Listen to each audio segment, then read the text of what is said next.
ரொம்பவே டேஸ்டியான ஹெல்தியான கோதுமை போண்டாங்க. சட்டுன்னு ரெடி ஆயிடுச்சு 10 நிமிஷத்தில். Hi friends, welcome to cook with Raji. இன்றைக்கி நம்ம வீடியோவில் நம்ம பார்க்க போகிற ரெசிபி கோதுமை மாவில் போண்டா ரெசிபிங்க.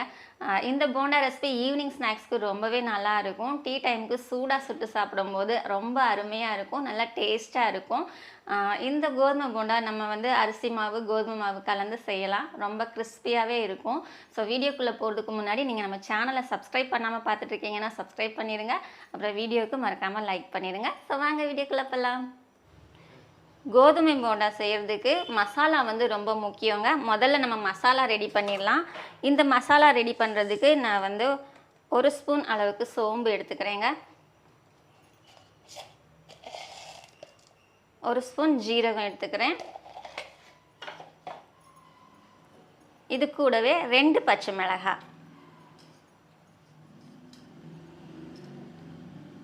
இது கூடவே 4 பல் அளவுக்கு பூண்டு.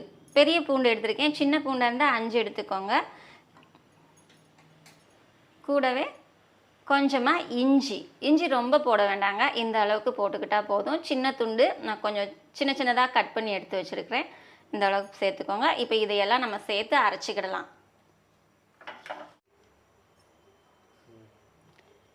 அரைச்சாச்சு பாருங்கள், இந்த அளவுக்கு இருந்தால் போதுங்க. ரொம்பவும் நைஸாக மாவை அரைச்சிடாமல் இந்த மாதிரி குறப்பாக அரைச்சிக்கலாம். தண்ணி ஊற்றாமல் அரைச்சிட்டு வந்திருக்கிறேன். தண்ணி ஊற்றாமல் இந்த மாதிரி 1-2 அரைச்சா நல்லா இருக்குங்க. நம்ம பச்சை மிளகாய் அப்படியே பொடியாக கூட நறுக்கி போடலாம். ஆனால் இந்த மாதிரி அரைச்சி நம்ம போட்டோன்னா குழந்தைங்க சாப்பிடும்போது தனியாக நமக்கு அந்த காரம் வராது, ஃபுல்லாக மாவோட கலந்துரும், சாப்பிட நல்லாயிருக்கும். அதனால தான் இப்படி அரைச்சிக்கலாம். இப்போ நம்ம மாவு ரெடி பண்ணிக்கலாங்க. கோதுமை மாவு நான் 1 கப் அளவுக்கு எடுத்துருக்கிறேன். ஃபுல்லாக தலை தடவி 1 கப் பாருங்க, இந்த அளவுக்கு இருக்குது. இதை எடுத்துக்கலாம். 1 கப் கோதுமை மாவுனா ஒரு 4 ஸ்பூன் அளவுக்கு அரிசி மாவு சேர்த்துக்கிறேங்க. அரிசி மாவு சேர்க்கும் போது நல்லா மொறுன்னு வரும், அதுக்காக தான். 1 கப் கோதுமை மாவுக்கு 4 ஸ்பூன் அளவுக்கு, இந்த ஸ்பூனில் 4 ஸ்பூன் அளவுக்கு அரிசி மாவு சேர்த்துருக்குறேங்க. கூடவே நறுக்கி வச்ச பெரிய வெங்காயத்தை 2 வெங்காயம் நான் பொடியாக நறுக்கி வச்சுருக்கிறேன், இது சேர்த்துக்கலாம்.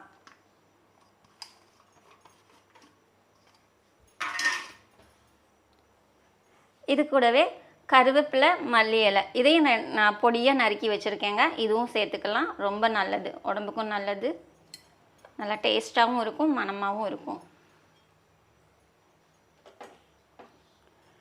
இதில் நம்ம அரைச்சி வச்ச மசாலா சேர்த்துக்கலாங்க.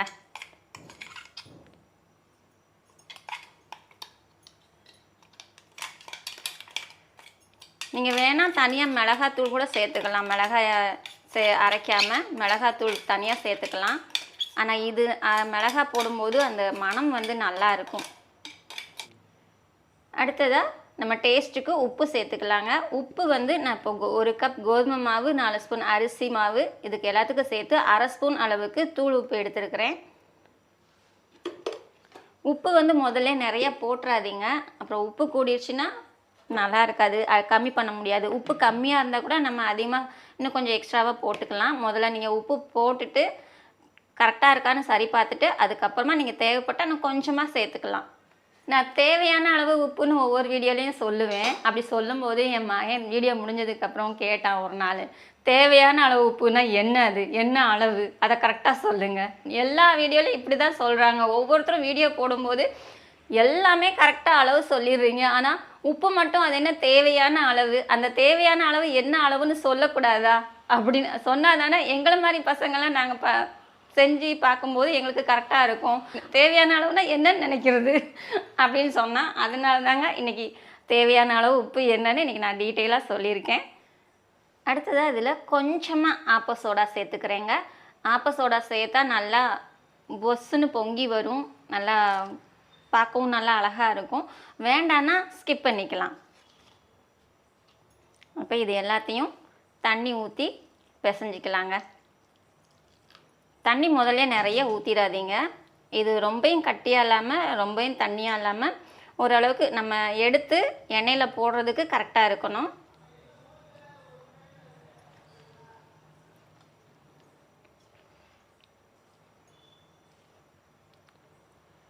கொஞ்சம் கொஞ்சமாக பிணைஞ்சிட்டு தண்ணி சேர்த்துக்கோங்க.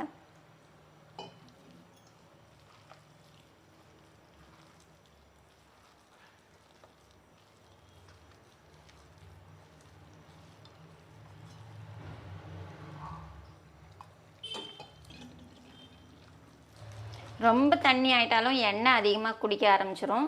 ரொம்ப கட்டியாக போட்டாலும் போண்டா வந்து ரொம்ப இறுகலாக இருக்கும். அந்த மாதிரி இல்லாமல் மீடியமாக இருக்கணும்.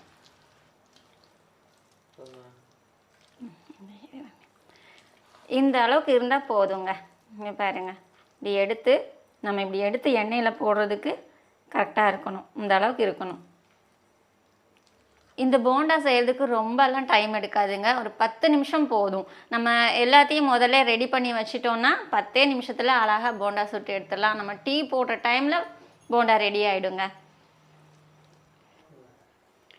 எண்ணெய் நல்லா சூடாகிடுச்சிங்க. எண்ணெய் சூடாகவுமே நம்ம கொஞ்சம் கொஞ்சமாக எடுத்து இந்த மாதிரி போட்டுக்கலாம். எண்ணெய் ரொம்ப சூடாக இருக்கக்கூடாது, அனல் கம்மியாகவும் இருக்கக்கூடாது, மிதமான சூட்டில் இருக்கணும். இந்த மாதிரி எடுத்து ஊற்றிக்கோங்க.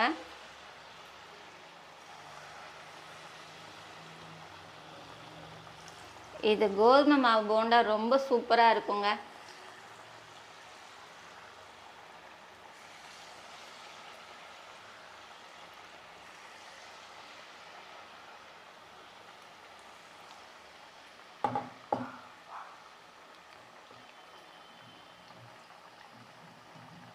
போட்டுட்டு உடனே கிண்டி விட்டுறாதீங்க. ஒரு 2 நிமிஷம் வேகட்டும். வெந்ததுக்கப்புறம் நம்ம அந்த கலந்து விடலாம். இல்லைன்னா ஒன்றோட ஒன்றா ஒட்டிக்கிடும். ஏன்னா கொஞ்சம் தண்ணியாக ஊற்றிருக்கோம் இல்லையா.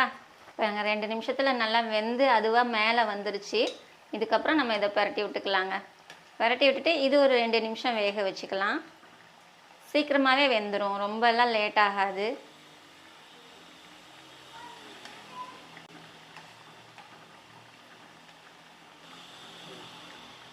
இந்த அளவுக்கு வெந்தால் போதுங்க. பாருங்கள், நல்லா ப்ரௌன் கலரில் வர ஆரம்பிச்சிருச்சு.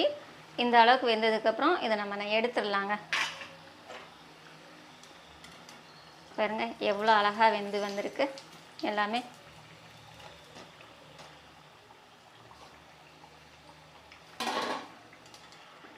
சவுண்டு நல்லா எப்படி இருக்குது, நல்லா மொறு மொறுன்னு இருக்கும்.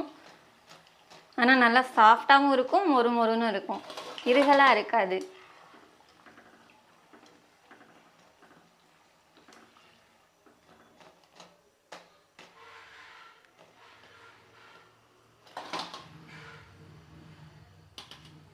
இப்போ இதே மாதிரியே இது எல்லாத்தையும் சுட்டு எடுத்துக்கலாங்க.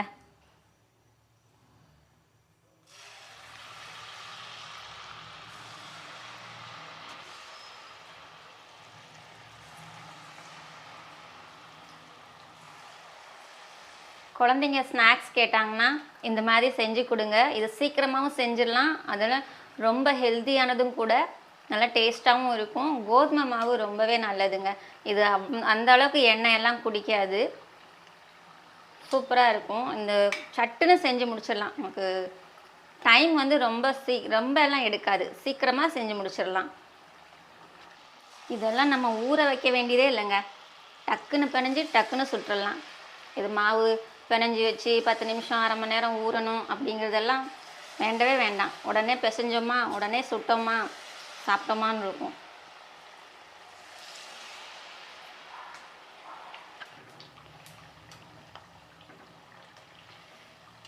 இதுவும் வெந்துருச்சு. இப்போ இதையே எடுத்துடலாம். பார்த்தீங்களா, சட்டுன்னு ரொம்பவே டேஸ்டியான ஹெல்தியான கோதுமை போண்டாங்க. சட்டுன்னு ரெடி ஆயிடுச்சு 10 நிமிஷத்தில். சாப்பிட்றதுக்கு ஸ்நாக்ஸ் எதுவுமே இல்லை, டக்குன்னு செஞ்சு சாப்பிட்ணுன்னா இந்த கோதுமை போண்டாவை செஞ்சு சாப்பிட்டு பாருங்கள். டேஸ்ட்டு ரொம்ப அருமையாக இருக்குங்க. நான் இப்போ இதை டேஸ்ட் பண்ணி காமிக்கிறேன். பாருங்கள், அப்பா மொறு மொறுன்னு இருக்குது. மேலே மொறு மொறுனும் உள்ள சாஃப்டாகவும் இருக்குது, மணமும் சூப்பராக இருக்குது.